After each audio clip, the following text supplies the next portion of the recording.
Hello everyone. Today we are going to study about British policies and administration in India. British imperial ideology for India was shaped by intellectual and political cross currents at home in Britain and the sub imperialism of the men in their empire in India, who were regarded by some as the real founder of empire. Pressures from the rule crisis occurring now and then at times led to changes in the functioning of that ideology. The fundamentals, however, never changed, and developments in Britain and India.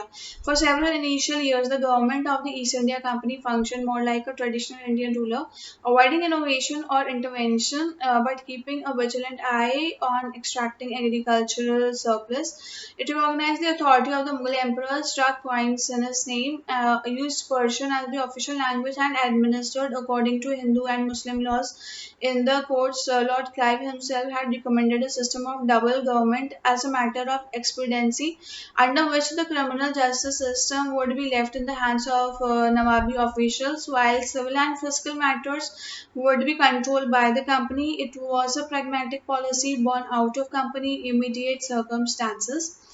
Cultural and educational development to know and understand Indian culture and tradition. The endeavors of the scholars like Sir William Jones and Max Muller were important. Refer to books. This urge for knowledge and understanding led to the founding of institutions like the Calcutta Madras 1781, the Asiatic Society of Bengal 1784, and the Sanskrit College of Banaras 1794, all of which promoted the study of Indian languages and scripture. The scholars of these institutions highlighted the classical glory of India, crafted by the Aryan, the distant kin of the Europeans. This led to the European rulers being informed of the customs and laws of the land for the purpose of more efficient administration. It was with this political vision that the Fort William College at Calcutta was established in 1800 to train civil servants in Indian languages and tradition. Economic developments. Industrial revolution in Britain around 1800 necessitated an integration of the markets for British manufactured goods throughout India and for her development as a source for agriculture, raw material and much greater penetration of Indian trade not only with the Britain but with other countries as well. All this required a change in the policy and reform together with an unequivocal assertion of the sovereignty by the British intellectual trends and development. There were several new intellectual trends in Britain and when pushed forward the issue of reform, the free trade merchants wanted that the company should shift its attention from its function as a trader to those of a ruler and that India be opened for trade to all. Adam Smith and his book An Inquiry into the Nature and Causes of the Wealth of Nations brought in a new school of economic thinking that condemned companies enjoying exclusive monopolies. The evangelicals started a crusade against Indian barbarism and advocated a permanence of the British rule with the mission to change the very nature of Hindustan.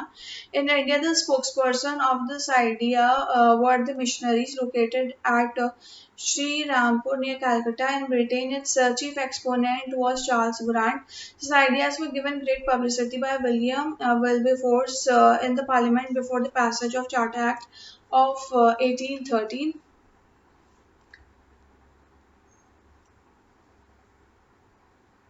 This was also the age of British liberalism. Thomas Macaulay's liberal vision that the British administrator's task was to civilize rather than conquer set a liberal agenda for the emancipation of India through active governance. In this atmosphere of British liberalism, utilitarianism was born, pressing for reforms both at home and in India. Jeremy Bentham preached that the ideal of human civilization was to achieve the greatest happiness of the greatest number. Good laws and sound administration, it was hoped would lead to the freeing of individual initiative from despotism, irrational customs and traditions. This would give free and full scope for capital and labor and place due emphasis on individual rights and ownership. The utilitarians advocated the rule of law for India and with the coming of the utilitarian James Mill to the East India Company's London office, Indian policies came to be guided by such doctrines. It was largely due to his efforts that a law commission was appointed in 1833 under Lord Macaulay, and it drew up the Indian Penal Code in 1835. The utilitarians differed from the liberals, especially with regard to the question of Angelicization in the Orientalist Angelist debate on the nature of education to be introduced in India. The liberal Lord Macaulay, in his famous Education Minute of 1835, presented a strong case for introduction of English education. Utilitarians like Mill favored vernacular education as more suited to Indian needs. Lord Bentinck, himself an ardent follower of Mill, legislated for the abolition of sati and civil child infanticide. He believed in utilitarian philosophy, but at the same time he retained his faith in Indian traditions. The Indian Penal Code, drafted in 1835, could not become an act until 1860. Lord Dalhousie too was determined to take forward Mill's vision of aggressive advancement of Britain's mission in India. Political and legal development. The traumatic experience of the revolt of 1857 convinced many in England and in India that reform was pointless as well as dangerous, and that Indians could never be trained to become like Englishmen. Not that the zeal for reform totally evaporated, as it was amply represented in the Crown Proclamation of 1858, in the Patronage for Education, in the Indian Council Act of 1861, and in the Local Self-Government Act of 1882, which in a limited way moved towards sharing power with the Indians. If reforms were introduced, they were more in response to articulated and political demands of the Indians. The Ilbert Bill controversy in 1883 marked the ultimate victory of the authoritarian trends and racial arrogance of the colonizer. The bill, proposed by a liberal viceroy, Lord Ripon, intended to give jurisdiction to the Indian judges over Europeans, had to be toned down under the pressure from non-official Englishmen as well as the bureaucracy. It was this authoritarian imperial order that Indian nationalism had to confront in the early 20th century.